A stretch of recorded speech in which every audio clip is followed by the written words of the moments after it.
welcome back to Carefree TV. It's time for a preview of our game against Newcastle tomorrow. It's the early game, is it? It's 1:15, yeah, and it's a game which is gonna be tough. And I honestly, as much as I think we should win, I've got a sneaky feeling that this one might not go our way. I don't know. It's Mourinho's record at St James's Park is not great. Actually, our record in general there isn't that great. Or Sports Direct Arena, if I should use the correct name for it. Nemanja Matic is missing, and I can't stress enough what a big loss that is. Because look at the replacement. It's John Obi Mikel, and he's so ordinary. Like, you can't really say he plays bad because he doesn't do anything he doesn't take any risk. He's like that Nike advert, of all the clones that don't take any risk. Like, at least when we had David Luiz there, yes, he could do something stupid, completely just, what are you thinking sort of thing. But, it would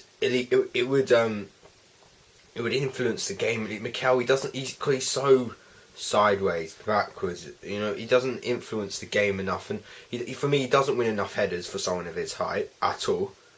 In terms of strength, I'm pretty sure he got outmuscled by Messi when we faced him in the Champions League. He's slow. He's just really, really poor. And I think Sissoko's back from suspension, and he's a good runner in that midfield, and I think he could cause Mikel a lot of problems. And when you've got Mikel and Fabregas next to each other in the holding role, that's that's going to be some slow midfield. I'm telling you that now when it comes to defending. So, it's what we've got, and we're gonna have to go with it. But personally, what I would do, I think we do need Mikel. As much as I hate him, as I don't rate him as a player, it's not that I don't hate him. He's been around for a long time. I saw him score against Fulham last year, which was great because he never scores.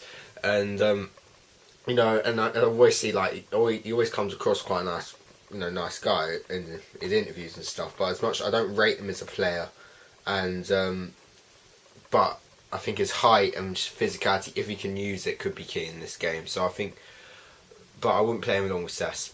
I would not. I don't think he won't offer the cover which Nemanja does when it comes to tracking back. So that's why I put Ramirez in centre mid. I'll go with Mikel and Ramirez in the holding midfield. And what do I do with Cess? I think we don't play him. And the only I don't want to say that, just Oscar's playing so well, he helps you go. Newcastle, what they're going to do, they're going to don't want to use the word, they're going to do what Sunderland did, basically. Lots of teams are going to use what Sunderland did to us as a blueprint. They're going to restrict us, from, they're going to force us in narrow, when really we want to play out wide. And if we move Fabregas into the number 10 role, Oscar doesn't offer the same sort of width as a Willian does or a Hazard does.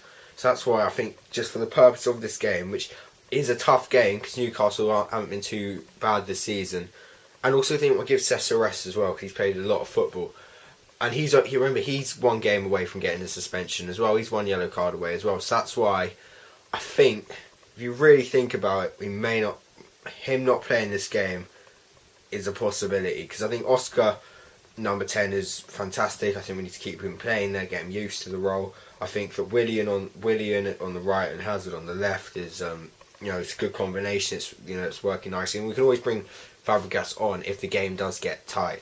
But that's just my opinion. I know lots of people are going to disagree with me on that, and I don't blame them to at all. I'm just saying, you just got to look at the game, look at the St James's Park atmosphere. You also got to look at it like, this is going to be a tough game. Cess was very poor against Sunderland. It's going to be a very similar game to that, I think. So, as if Ramirez is back from injury, I think he had a little injury problem. Anyway, Diego will be up front, so we got a goal threat, and I think he could cause some problems. As far as the back four will be unchanged, because if Cale's not as dazed and stuff, he'll go in. If not, just Zoom will fill in. No problems with that at all, really. Newcastle, as I've said, Sissoko's a good player. Ayoze Perez is a good, he's a bit like Hernandez sort of player. I think he's got a good chance of scoring against us. He's that sort of player. When I like Obertan's come along a lot this season. I still don't rate him particularly highly, but this season compared to the last few seasons, he's made a massive improvement. Also, they've also got a few players like Sammy Amiobi. They're not particularly good, but they can produce the odd good game. And it will. And I do think we're going to lose. I don't know what it is. It's just got that feeling. I feel that. She said, sort of start of the season, I felt we would lose this game. It would be fantastic if we didn't, obviously, because it would still be undefeated. But it's got that feel about it, and I don't really like it at all, really. And I usually feel like it's before we lose, and we often do lose. So, Newcastle,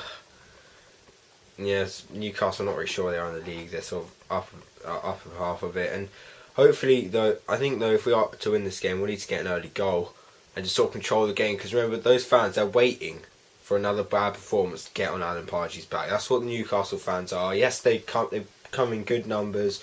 I can't fault them for that. I think they are fantastic. If the passion you get at St James's Park was at Stamford Bridge sometimes, oh my God, I'll be happy. But I do think they are pretty fickle. They will turn on Pardew and Ashley in particular if things aren't going well. So I think we can use that to our advantage and try and get. If we go 3-0 up in the first half, and the Newcastle players are playing shit, they will get on their back, and we can use that.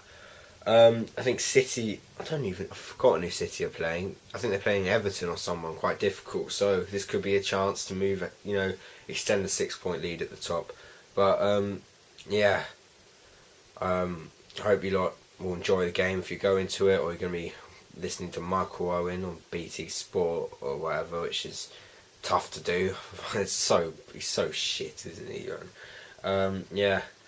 Keep the blue flag flying high. Let's march on. Let's try and get a win. But I'm a little edgy about this one. Be doing a review for it. Hopefully reporting on a win. See ya.